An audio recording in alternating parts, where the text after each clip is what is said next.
Mis hijos dicen que ven pálidos niños asomarse por las ventanas. Yo no he querido decir lo que me está sucediendo, pues se pueden asustar más. Pero en una ocasión me despertó una luz que entraba por la ventana. Llegaba directo a mis ojos, así que fui a correr la cortina. Cuando me acerqué, encontré una horrible cara, arrugada y reseca.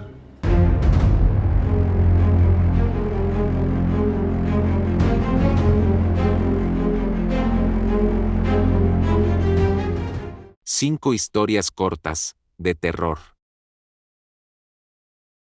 1. Día de Muertos. Juan Pablo Martínez y Eliseo Ramírez eran dos amigos inseparables, que continuamente estaban en los antros de moda, en busca de encontrar diversión. Ese día, 1 de noviembre, unos días antes donde se le da culto a la muerte en la Ciudad de México y en todas las ciudades del país, el salir a divertirse es considerado una falta de respeto para los difuntos. Ellos hicieron caso omiso a los reclamos de sus familiares. Salieron al sitio de moda en busca de lo que un joven de su edad busca, y es conocer a las mejores mujeres del lugar. Como era de esperarse, el lugar en ese día memorable parecía un desierto. Pero al parecer, la suerte de ellos cambió radicalmente, cuando en la entrada vieron llegar a un par de damas, que incesantemente los miraban, como invitándolos a hablar. Juan Pablo, el más aventado de los dos, corrió a su encuentro, presentándose con las bellas chicas. Ellas se dejaron mimar y estuvieron parte de la noche, bailando sin parar. Ellos se veían sorprendidos. Nunca antes, dos mujeres tan bellas como ellas, que parecían modelos de pasarela de las grandes revistas de moda, se habían fijado en ellos. Algo que no podían creer, pero si esto fuera poco, ellas los invitaron a seguir la fiesta en su hogar, una casa antigua que estaba en una de las colonias más renombradas de la capital. Pensaban que era el mejor de sus días, y después de unas horas, ellos se despidieron de las lindas mujeres que acababan de conocer, pero de las cuales nunca se hubieran querido desprender, quedando de verse al día siguiente para volverlas a ver. Al llegar a la mansión, en donde horas antes habían pasado uno de los mejores días de sus vidas, la casa ya no parecía lo mismo. Se veía destrozada por fuera. Era imposible que no hubieran notado el deterioro del lugar, o quizás era demasiada la atención que les dieron a las damas, que el lugar pasó desapercibido y no lo tomaron en cuenta. Pero lo que sí nos explicaban eran las cadenas ya oxidadas por el tiempo que tenía el lugar, tocando y gritando a sus amadas para que los dejaran entrar. Fue así como varios vecinos salieron por todo el alboroto que estaban causando los jóvenes, en busca de que salieran de la casa, cuando se dieron cuenta, a palabras de los vecinos, que ese lugar tenía muchas décadas de estar abandonado. Y tan solo se sabía que las hijas de un acaudalado hombre de negocios se habían encontrado muertas debido al escape de las tuberías de gas, con lo que el padre de ellas, hundido en la tristeza, abandonó el lugar. Pasó mucho tiempo y nadie nunca en muchos años pisó ese lugar. No se supo nada del padre de las chicas de esa lamentable tragedia. Desde ese día, los amigos cambiaron radicalmente y fueron a pedir perdón a la iglesia. Habían faltado el respeto al Día de Muertos, y ellos por mucho tiempo dejaron de salir, como habitualmente lo hacían. Por siempre se preguntaron si ese día, que fue el más feliz de sus días, lo habían pasado al lado de personas muertas, hasta que uno de ellos buscó en la red la historia del lugar, viendo que 20 años atrás, las dos damas que conocieron en el antro eran las que habían muerto en el mencionado lugar. Todo quedó claro para ellos. La muerte les había jugado una mala broma, una historia de terror que ellos dos nunca olvidarán. 2. Los cantos de la bruja. Cuando era un niño, odiaba que me dejaran al cuidado de la vecina, una viejecita de extrañas manías, muchas de las cuales la gente relacionaba con brujería. Aún así, mis padres no se dejaban llevar por tonterías y confiaban mucho en ella, tanto como para encomendarles mi cuidado. Para mí, era la más horrible pesadilla. No podía pegar un ojo, debido a la serie de inexplicables ruidos que siempre se escuchaban en su pequeño apartamento. Y sobre todo, por una terrible canción que ella repetía una y otra vez para acompañar sus pasos. 1, 2, 3, me oyes, pero no me ves. 4, 5, 6, no me encontraréis. 7, 8, 9, Estoy más cerca de lo que crees. Entonces yo me sentía acechado, buscaba alrededor, vigilaba cada rincón. Quería esconderme, pero me era prácticamente imposible, pues es bien sabido por todos que debajo de la cama o del armario están los monstruos, y esos eran los mejores escondites. Ni en mi casa me sentía seguro, pues la anciana tarareaba todo el día la misma tonada, y yo las escuchaba porque ambas casas tenían una pared en común. Con el paso del tiempo fui creciendo y el miedo se hizo menos, hasta que una noche, mientras caminaba del trabajo a la casa, un chiflido se hizo eco en la oscura calle que transitaba. La tonada me parecía familiar, pero no podía recordar con exactitud, hasta que los chiflidos se volvieron palabras. 1, 2, 3, me oyes pero no me ves. Toda la sangre de mi cuerpo bajó de golpe hasta mis pies, causando tal pesadez que me era imposible moverme. Estaba clavado en el piso, escuchando como un par de pasos se acercaban a mi espalda. 4, 5, 6, no me encontraréis. El mismo terror que me paralizaba me dio entonces un impulso para salir corriendo, casi volando, hasta llegar a mi casa. Ahí, un ataque de risa me invadió. Me sentía un poco tonto al huir de los recuerdos de mi niñez, así que después de tomar aire, seguí con mi rutina, escuchando primero los mensajes de la contestadora. El único que había era de parte de mi madre, pidiendo que asistiera al funeral de la viejecita.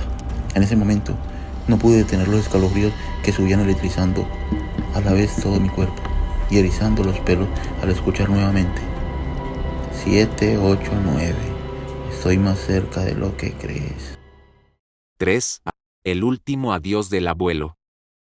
Se acercaba el cumpleaños de mi abuelo Emilio y nuestra familia le estaba preparando una fiesta sorpresa.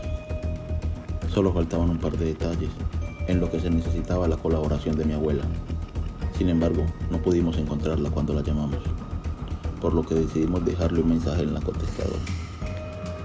Horas más tarde, vi que llegó un taxi hasta la entrada de la casa, y de ahí bajaron los abuelos, sabiendo el tema a tratar. Rápido, fui por mi abuelo para entretenerlo en la habitación, mientras los demás hablaban sobre su fiesta. Mi pobre abuelo lucía muy cansado y apesadumbrado.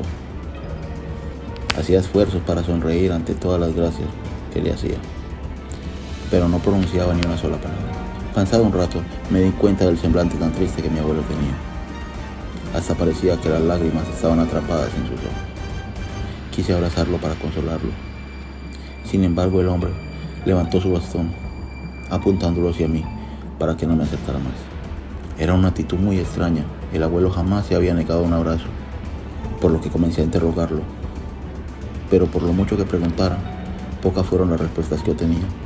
Mi abuelo seguía cabizbajo, casi llorando, y entre sus ojos lo único que pudo decir al respecto de tal rechazo fue: no tengas prisa, ya lo sabrás. En ese instante mi madre me llama desde la planta baja. Salí corriendo, atendiendo a su llamado, solo para recibir la triste noticia de que mi abuelo había fallecido. Algo que me fue difícil de creer, ya que él estaba en mi cuarto. Solo pasaron algunos segundos desde que lo vi por última vez. Sin decir nada, subí rápido las escaleras y solo pude ver una traslúcida silueta de mi abuelo que meneaba su mano y desapareció en los muros de la casa. 4. Algo habita en nuestra casa. Hace varios días ya que algo extraño viene sucediendo en mi casa. Tenemos esa sensación de que siempre nos observan. Un gran peso se posa sobre nuestros hombros. Cuando volteamos a veces, se puede ver como si una persona saliera corriendo. Mis hijos dicen que ven pálidos niños asomarse por las ventanas. Yo no he querido decir lo que me está sucediendo, pues se pueden asustar más. Pero en una ocasión me despertó una luz que entraba por la ventana. Llegaba directo a mis ojos, así que fui a correr la cortina. Cuando me acerqué, encontré una horrible cara, arrugada y reseca, cuyos ojos color rojo vidrioso se movían de un lado para otro, mirando con total delirio. Tuve que observar ese perturbado rostro por largo tiempo. Parecía una estaca bien clavada en el suelo. Mis manos pesaban toneladas. No pude ni siquiera mover un solo dedo para correr la cortina, ni para dar un par de pasos atrás. Solo estaba ahí parado, viendo cómo él me miraba. Tenía su demente mirada clavada en mis ojos, Puedo jurar que sonreía con placer al causarme tanto miedo. De ese estado de petrificado pasé rápidamente a sentirme invertebrado. No pude sostener mi cuerpo en pie. Una mano se posó en mi hombro. Si no hubiera escuchado a continuación la voz de mi esposa, y entiendo que ella me tocó, puedo asegurar que ahí terminaba mi existencia. Los días siguientes me negué a tener la luz apagada. Fingía leer hasta que ella se quedaba dormida, pero en realidad estaba muerto de miedo. No quería dormir. Cada vez que cerraba los ojos, ahí estaba aquel feo rostro. En cada parpadeo se acercaba más a mi cara. Podía sentir sus ojos sobre mí. Por las mañanas se percibía en la habitación un fétido olor. Rastros de polvo ensuciaban las sábanas y mis muñecas tenían raspaduras. 5. El sufrimiento de Romina. La noche se tornaba sombría. La escasa iluminación de las calles era absorbida por la oscuridad, llenando todo aquello de penumbras que solo se acompañaba por el sonido de la lluvia golpeando en el asfalto. Las personas se habían guardado en sus casas, solo quedaron aquellos que caminaban por necesidad, entre ellos Romina, una chica de humilde procedencia, que no ajustó ese día para el transporte, que la llevara de la universidad a la casa. Era algo muy común para ella. Muchas veces había recorrido ese camino en las mismas condiciones, pero eso no evitaba que se le crisparan un poco los nervios, a pesar de que el frío obligaba a todos a esconder su rostro bajo sombreros, bufandas o abrigos, causando cierta desconfianza al cruzarse unos con otros. Romina estaba consciente de que lucía igual de sospechosa que ellos y se movía con cautela para no causarle susto a nadie. A pocas calles de su casa sintió alivio, ya estaba en sus terrenos y eso le daba seguridad. Sin embargo, al doblar la esquina, distinguió una oscura silueta caminando por la misma acera y en dirección a ella. Conforme ambos avanzaban, le inquietaba un poco no poder distinguir sus ropas, ni el sonido de sus pisadas. Era tan solo una sombra que hacía tintinear las luces por donde pasaba. Con un poco de precaución, Romina se fue hacia la otra acera, apurando el paso, volteando para todos lados, y la sombra no estaba más.